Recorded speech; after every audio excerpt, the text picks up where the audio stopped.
안녕하세요. 오늘은 차세대 반도체를 선도하고 있는 STT M램에 대해서 현재 반도체계의 배경과 탄생 이유, 그리고 그 동작 원리와 공정, 응용, 마지막으로 기술적 전망까지 STT M램의 거의 모든 것을 알아보는 시간을 가져보겠습니다. 그럼 먼저 STT M램을 이해하려면 왜, 뭐 때문에 탄생하게 되었는지 그 이유를 먼저 알아야겠죠? 현재 상용되고 있는 반도체를 계층으로 나눈다면 이렇게 나눌 수 있습니다. 이렇게 나눈 그 기준은 각각 다르지만 저희는 이 세 가지에 대해 알아야 합니다. 이렇게 나뉘게 된 것은 각자 역할과 약점이 있기 때문인데요. 이렇게 SRAM 쪽은 속도는 빠르지만 저용량을, SSD 쪽은 용량은 크지만 속도에 제한이 있죠. 그렇다면 그 중간인 D램을 한번 볼까요? D램은 이 캐패시터를 통해 0과 1을 저장하는데요. 이 캐패시터는 SRAM에 비해 단순한 구조로 집중도가 높고 용량이 좀 더 크지만 캐패시터의 방전 성질 때문에 휘발성을 가지고 리프레시가 필요하죠. 그래서 D램은 이 캐패시터의 용량을 크게 그리고 오래 유지해야 합니다. 하지만 캐패시터는 그 기능 고도화에 한계가 있는데요. 용량 증가를 위해 유전체의 두께를 줄이면 터널링이 증가하여 전류 리퀴지가 일어나고, 다른 방법은 유전체의 넓이를 증가시키면 사진과 같이 균형을 유지하기 어려워 옆 캐패시터와 부딪히는 문제를 야기할 가능성이 커집니다. 즉, D램은 이 캐패시터 자체가 문제라고 연구원들은 말하고 있죠. 그렇다면 이 반도체 계층의 중심인 이 D램이 다음 단계로 나아가려면 이렇게 세 가지 조건을 만족해야 하는데요. 이 조건을 만족하기 위해 고안된 것이 바로 차세대 반도체, 그중 STT M램이 있는 것이죠. 그럼 STT M램의 필요성을 알았으니 본격적으로 STT M램에 대해서 알아보겠습니다. STT M램은 우리가 알고 있는 일반 트랜지스터 위에 보시다시피 캐패시터가 아닌 무언가가 올라가 있죠. 바로 MTJ인데요. MTJ는 D램의 아킬레스건이었던 캐패시터 역할을 대신한다고 할 수 있는데요. 이 MTJ 그리고 STT M램의 부모인 M램을 알아야 STT M램을 이해할 수 있습니다. 먼저 MTJ가 뭔지 알아볼까요? MTJ는 전하 기반으로 상태가 결정되는 캐패시터와 달리 두 강자 성체의 스핀 방향 평행 여부에 따라서 자체의 저항이 바뀌는 저항 기반으로 0과 1 상태가 결정되는 소자입니다. 자세히 구조를 한번 볼까요? MTJ 단면을 보면 이렇게 자유층, 절연막, 참조층, 고정층의 4개의 층으로 나뉘어 있습니다. 여기서 이 자유층과 고정층의 스핀 방향이 핵심이 되는 것이죠. 그렇다면 이 저항은 왜, 어떻게 변하게 되는 것일까요? 바로 자기 터널 현상이 일어나기 때문입니다. 자기 터널 현상이란 두 강자 성체의 스핀 방향이 상대적인 각도, 즉 얼마나 다른 방향이냐에 따라서 그 터널링 성질이 변하는 현상입니다. 그렇다면 이 MTJ가 0과 1 구분을 잘하려면 스핀 방향이 같을 때와 다를 때의 저항 차이가 커야겠죠? 그 수치를 바로 이 TMR, 다른 말로 MR 비율이라고 합니다. 근데 이 최대와 최소의 저항이 유지되어야, 다시 말해 이 두 스핀 방향이 유지되어야 D램의 휘발성 한계를 극복할 수 있겠죠. 그래서 MTJ는 이 T초 뒤의 자유층 스핀 방향이 바뀔 확률인 스핀 분국 P가 낮아야 하고, 이를 위해 두 저항 상태 간 에너지 장벽이 커야 합니다. 추가로 이 식을 보면 주변 온도가 높을수록 더 중요해진다는 것을 알 수 있죠. 다시 돌아와서 MTJ가 더 효과적으로 정보를 관리하려면 TMR, mol 비율이 커야 한다고 했었죠. 그럼 이 TMR 값은 어떻게 키울 수 있을까요? 바로 아까 MTJ의 한 층을 구성했던 절연층을 통해서입니다. 그 재료로 MgO, 마그네슘 옥사이드가 채택되고 있는데요.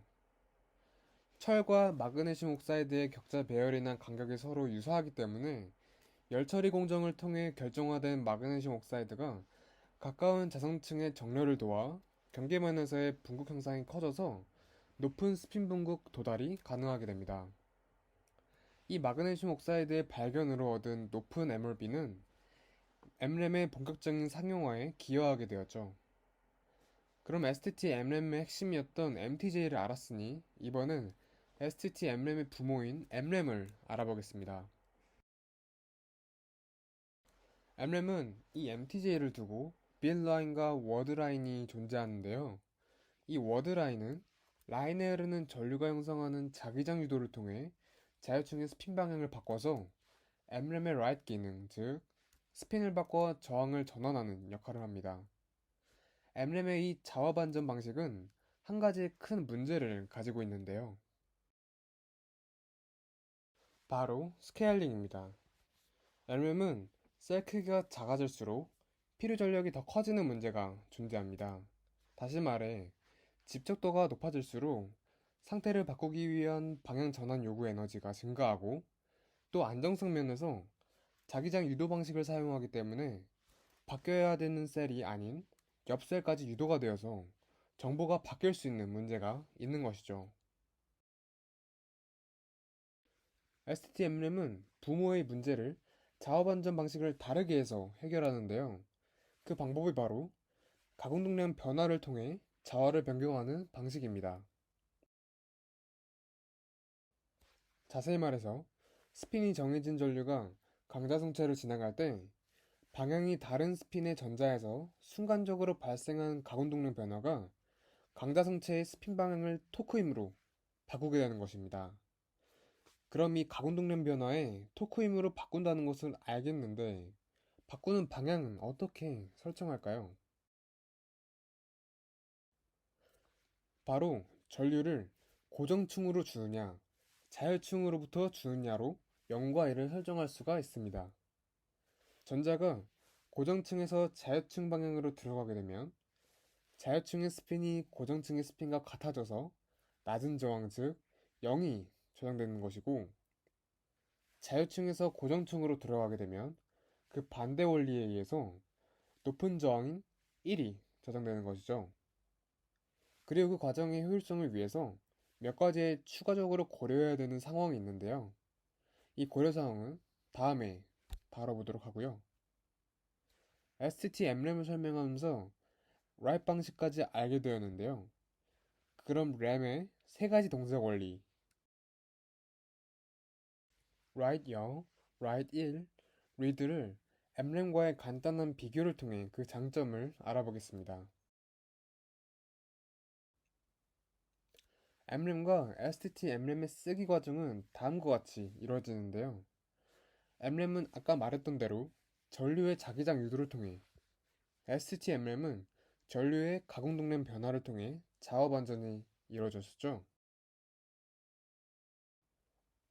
ST M램은 이 방식을 통해 기존의 M램의 셀 크기 감소에 대한 한계와 다른 셀과의 교란 현상 문제를 해결할 수 있습니다.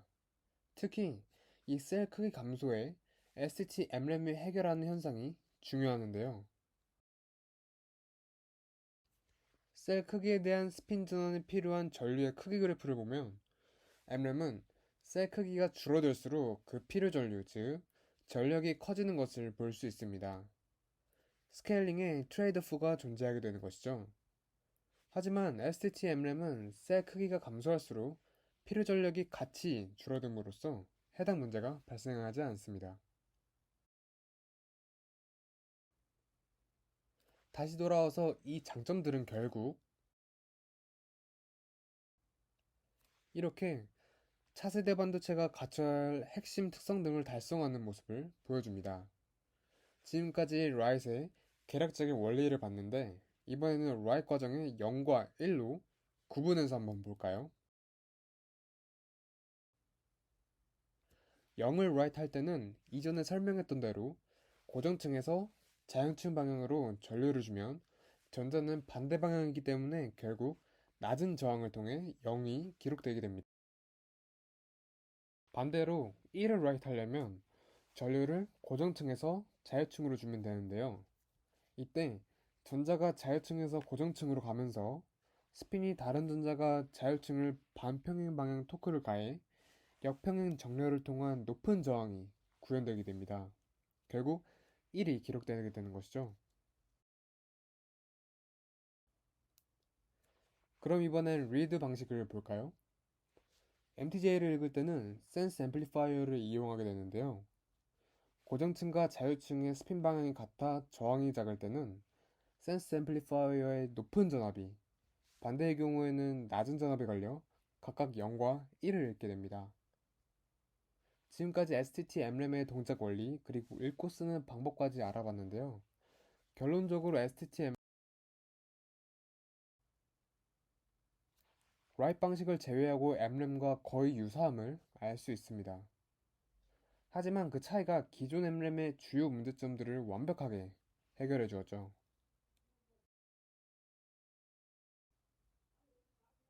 지금까지 동작 원리를 알았으니 이번에는 STT-MRAM의 공정에 대해서 알아볼 텐데요.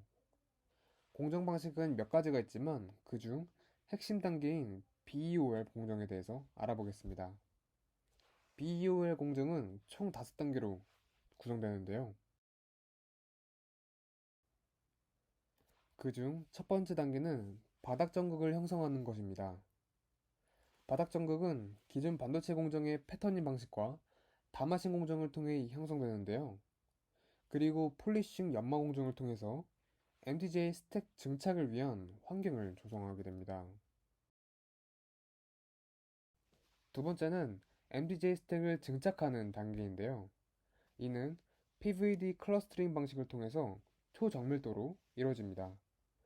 아까 MTJ는 여러 종류의 자성차 층과 절연층이 있었죠? 각 층들은 이 단계에서 스택으로 증착되게 되는 것입니다.